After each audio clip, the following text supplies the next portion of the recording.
സനത്കുമാരൻ തുടർന്ന് പറയുകയാണ് പൃഥു മഹാരാജാവിനോട്, ജനന മരണങ്ങളുടെ ആവർത്തനമാകുന്ന സംസാര ദുഃഖത്തിൽ നിന്ന് മോചനം നേടുന്നതിന് മനുഷ്യരെ പ്രാപ്തരാക്കുന്ന ശ്രേയസ് സമ്പാദിക്കുന്നതിനുള്ള മാർഗങ്ങളെ സുചിന്തിതവും സുവ്യക്തവുമായ വിധത്തിൽ വിവിധ ശാസ്ത്രങ്ങളിൽ നിഷ്കർഷിക്കപ്പെട്ടിട്ടുണ്ട്. ആത്മാവൊഴികെയുള്ള മറ്റു വിഷയങ്ങളിൽ സംഘമില്ലാതിരിക്കുക, മായാസഹജമായ ഗുണങ്ങളോട് ബന്ധമില്ലാത്തതും എങ്ങും വ്യാപിച്ചിരിക്കുന്നതുമായ പരമാത്മാവിൽ ദൃഢമായ അനുരാഗമുണ്ടായിരിക്കുക, ഈ രണ്ട് ഉപാധികളാണ് മോക്ഷപ്രാപ്തിക്ക് സഹായകമായ കാര്യങ്ങളായി ശാസ്ത്രം ഉദ്ഘോഷിക്കുന്നത്. സനത്കുമാരൻ പരമമായ പദത്തിലേക്ക് എത്തിച്ചേരുവാൻ ആവശ്യമായതിനെ കുറിച്ചാണ് പ്രതിപാദിക്കുന്നത്. ജനന മരണങ്ങളുടെ ആവർത്തനമാകുന്ന സംസാര ദുഃഖത്തിൽ നിന്ന് നമുക്ക് വേണമെങ്കിൽ അത് ലിറ്ററായിട്ട് എടുക്കാം. അതായത് ജനിച്ചു, മരിക്കുന്നു, വീണ്ടും ജനിക്കുന്നു. അതല്ല എന്നുണ്ടെങ്കിൽ ചിന്തകളുടെ ജനന മരണങ്ങളായിട്ടും നമുക്കെടുക്കാം. ഒരു ചിന്തയുണ്ടാകുന്നു, അത് നമ്മളെ നീരാളിപ്പിടുത്തം പിടിക്കുന്നു, അത് കഴിഞ്ഞ് കുറച്ച് കഴിയുമ്പോൾ നമ്മളെ നീന്തി വിടുന്നു, വീണ്ടും അതേ ചിന്ത തന്നെ വരുന്നു, അല്ലെങ്കിൽ അതേ ചിന്തയുടെ വേറൊരു പതിപ്പ് വരുന്നു, നമ്മളെ ഗ്രസിക്കുന്നു, ആകുലപ്പെടുത്തുന്നു, നമ്മൾ അതിൽ നിന്ന് മോചിതരാകുന്നു, വീണ്ടും അടുത്ത ചിന്ത വരുന്നു. അങ്ങനെ ചിന്തകളുടെ പിടി, ചിന്തകൾ ജനിക്കുന്നു, മരിക്കുന്നു, ഇത് നമ്മളെ പിടിക്കുന്നു, പെടാപ്പാട് പിടിയിക്കുന്നു. അപ്പൊ ജനന മരണങ്ങളുടെ ആവർത്തനമാകുന്ന സംസാര ദുഃഖത്തിൽ നിന്ന്, അതാണ് സംസാര ദുഃഖം. നമ്മുടെ ചിന്തകളുടെ പാറ്റേൺ ഒന്ന് നോക്കിയാൽ അത് ആവർത്തിക്കുന്നതായിട്ട് നമുക്ക് കാണാം.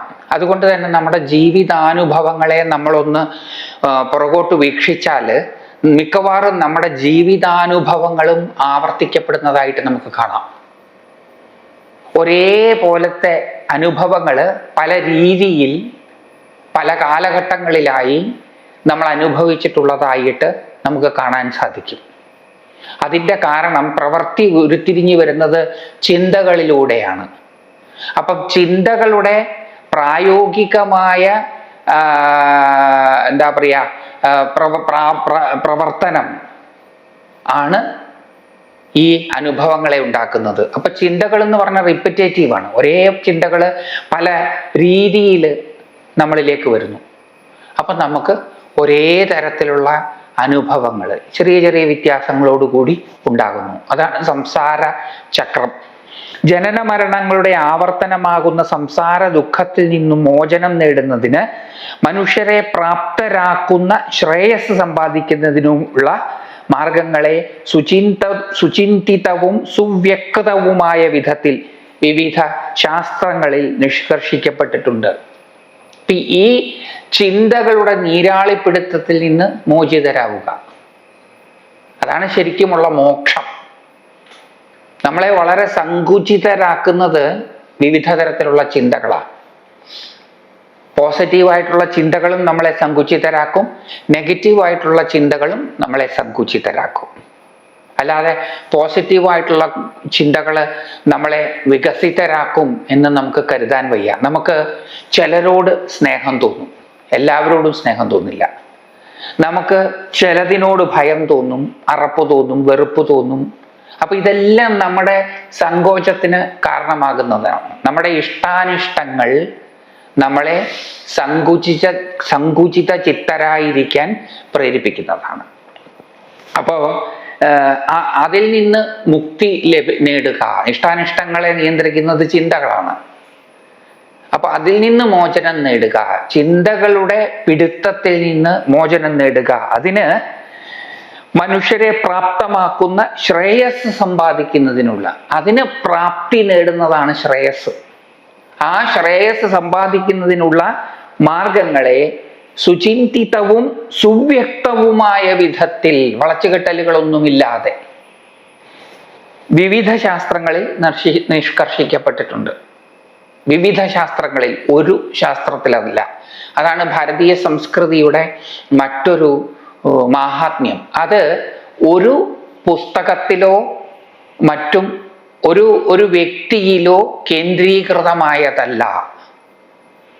ഭാരതീയ സംസ്കൃതിയുടെ ഏത് ഗ്രന്ഥങ്ങൾ എടുത്തു നോക്കിയാലും അതിലെല്ലാം ഇതിനുള്ള ഉപായം പറഞ്ഞിട്ടുണ്ടാകും. അപ്പം നമ്മുടെ രുചിക്കനുസരിച്ചിട്ടുള്ള രീതിയിൽ നമുക്ക് സാധന ചെയ്യാം. ആ സാധന നമ്മളെ പരമമായ പദത്തിലേക്ക് കൊണ്ട് എത്തിക്കും. ഇനിയും നമ്മൾ ഒരു രീതിയിൽ സാധന ചെയ്തു കുറച്ചു കാലം കഴിഞ്ഞപ്പം നമുക്ക് അതിനോട് രുചിയില്ലായ്മ തോന്നി, നമുക്ക് മറ്റൊരു സാധനയിലേക്ക് കടക്കാം. അപ്പോൾ അങ്ങനെ നമുക്ക് ഇഷ്ടമുള്ളത് കിട്ടുന്നത് വരെ നമുക്ക് മാറി മാറി പരിശോധിക്കാം. അതിനൊന്നും ഭാരതീയ സംസ്കൃതി എതിരല്ല. ഒന്ന് തുടങ്ങിയാൽ അതിൽ തന്നെ നിൽക്കണം എന്ന ഒരു പിടിവാശി ഭാരതീയർക്കില്ല. തുടങ്ങുന്ന കാലഘട്ടത്തിലെ നമ്മുടെ മനോഭാവവും ചിന്തകളുമായിരിക്കില്ല കുറച്ച് കാലം മുന്നോട്ട് പോയി കഴിഞ്ഞാൽ നമുക്കുണ്ടാവുക. അതുകൊണ്ട് മാറി മാറി വരുന്ന അഭിപ്രായങ്ങൾക്കും അറിവിനുമനുസരിച്ച് നമ്മുടെ സാധനാ രീതികളെ മാറ്റാം. ഗൗരവതരമായിട്ട് സാധനയെ കാണുന്നവർക്ക് വിൻഡോ ഷോപ്പിംഗ് അല്ല ഇത്.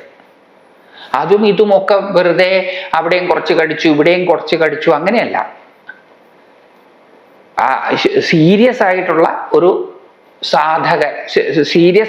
സാധകരെ സംബന്ധിച്ചിട്ടാണ് ഈ പറയുന്നത്.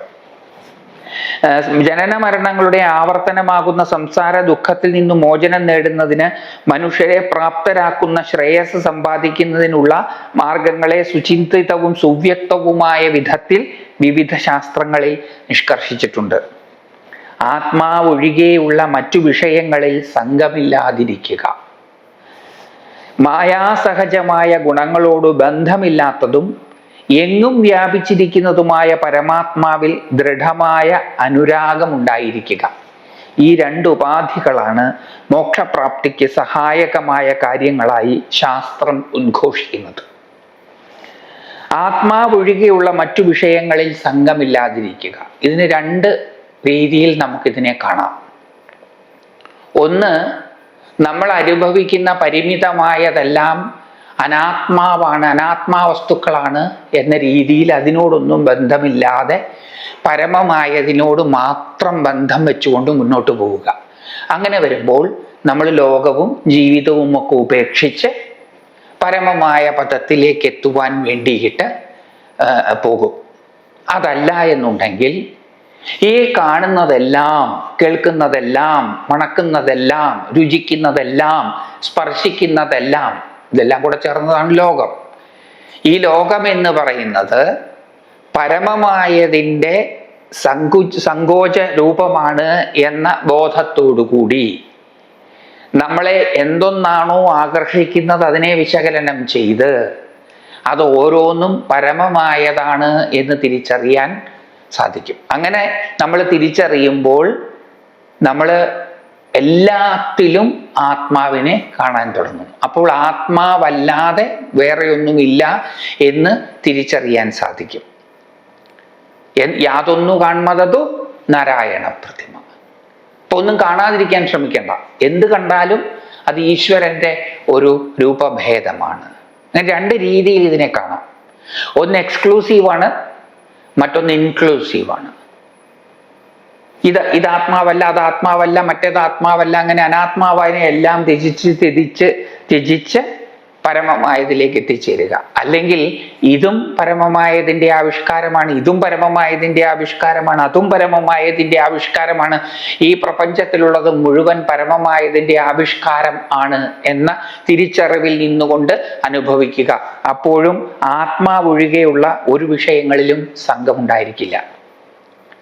എല്ലാം ഈശ്വരന്റെ തന്നെ വകഭേദങ്ങളാണ് എന്ന് തിരിച്ചറിവോടുകൂടി ഈ ലോകത്തിൽ ഇടപെടലുകൾ നടത്തിയാൽ, ഇടപെടുന്നത് എന്തിനോടാണെങ്കിലും അത് ഈശ്വരനോടായിരിക്കുമല്ലോ.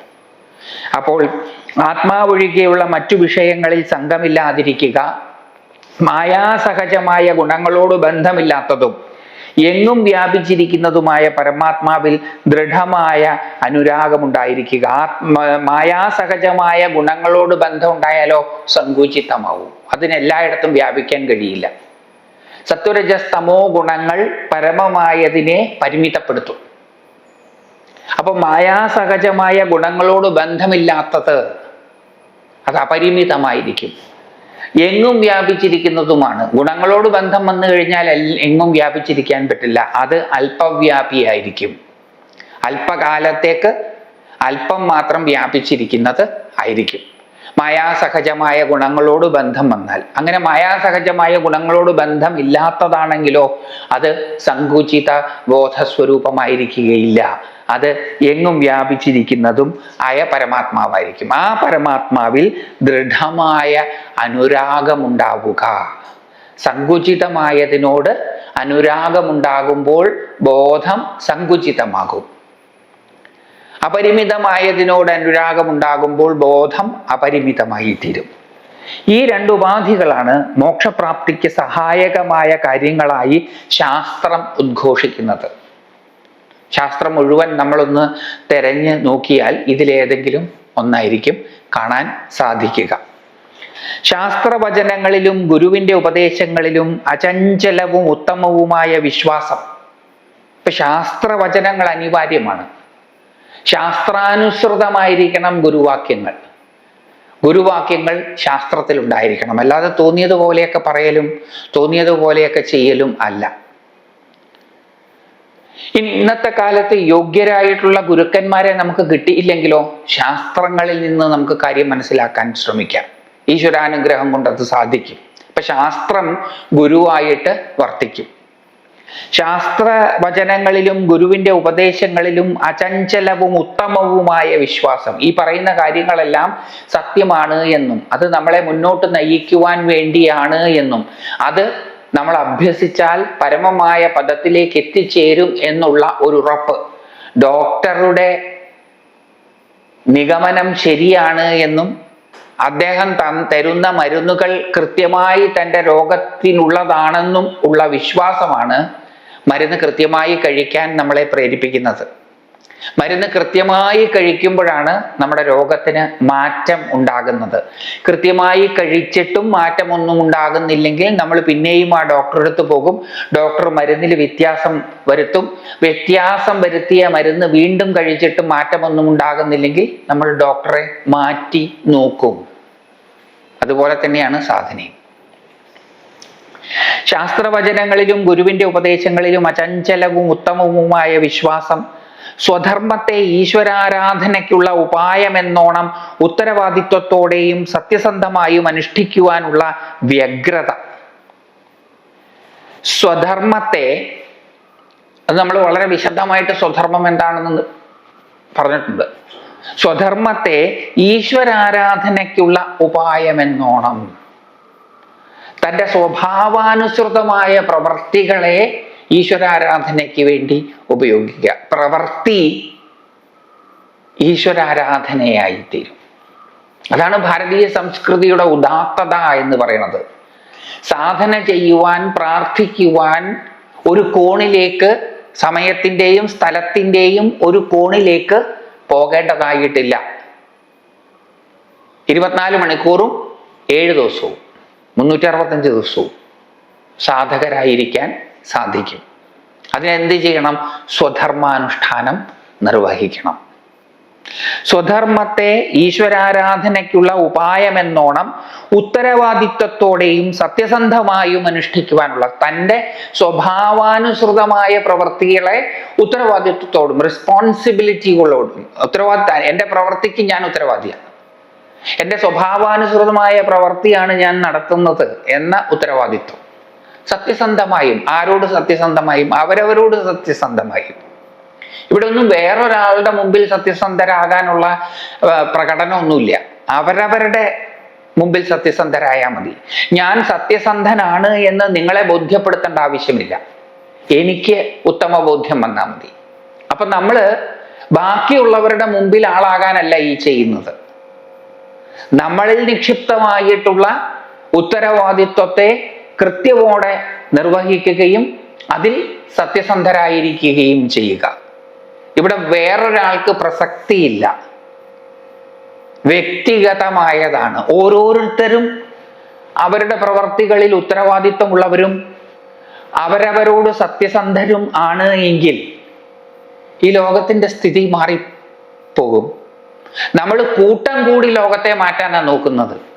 ഈ കൂട്ടം എന്ന് പറയുന്നത് നമ്മൾ ഓരോരുത്തരും ചേർന്നതാണ്. നമ്മളിൽ മാറ്റമുണ്ടാകാതെ ആൾക്കൂട്ടത്തിന് മാറ്റമുണ്ടാക്കാൻ സാധിക്കില്ല. കൂട്ടം ചേർന്നുണ്ടാക്കുന്ന മാറ്റം പഴയ വീഞ്ഞിനെ പുതിയ കുപ്പിയിലാക്കുക മാത്രമാണ് ചെയ്യുന്നത്. അത് നമ്മുടെ ചുറ്റുപാടുകളിലുമുള്ള ലോകത്തിലേക്ക് നോക്കിയാൽ നമുക്ക് വ്യക്തമായിട്ട് മനസ്സിലാക്കാൻ സാധിക്കുന്ന ഒരു കാര്യമാണ്. അതുകൊണ്ടാണ് ചരിത്രം ആവർത്തിക്കപ്പെടും എന്ന് പറയുന്നത്. ചരിത്രം ഒരു കൂട്ടം ആൾക്കാരുടെ പ്രവൃത്തികളുടെ സമാഹാരമാണ് ചരിത്രം. കൂട്ടത്തിനൊന്നും ഒരു മാറ്റവും ഈ ലോകത്ത് വരുത്താൻ സാധിക്കില്ല. ലോകത്തിന് എന്തെങ്കിലും മാറ്റം വരുത്താൻ സാധിക്കുമെങ്കിൽ അത് എനിക്കും നിങ്ങൾക്കും വ്യക്തിപരമായിട്ടാണ്. ഞാനും നിങ്ങളും വ്യക്തിപരമായി മാറുക, നമ്മുടെ ചുറ്റുപാടും ഉള്ളവരെ എല്ലാം ആ മാറ്റത്തിന് വേണ്ടി പ്രേരിപ്പിക്കുക. അത് വേറൊരാളെ ബോധ്യപ്പെടുത്താനല്ല. വേറൊരാൾ ഭരിച്ചാൽ മാത്രമേ ഞാൻ നേരായ വഴിയിലൂടെ പോവുകയുള്ളൂ എന്നുള്ളത് ഉത്തരവാദിത്തമില്ലായ്മയാണ്. ആരും എന്നെ ഭരിക്കേണ്ട ആവശ്യമില്ല.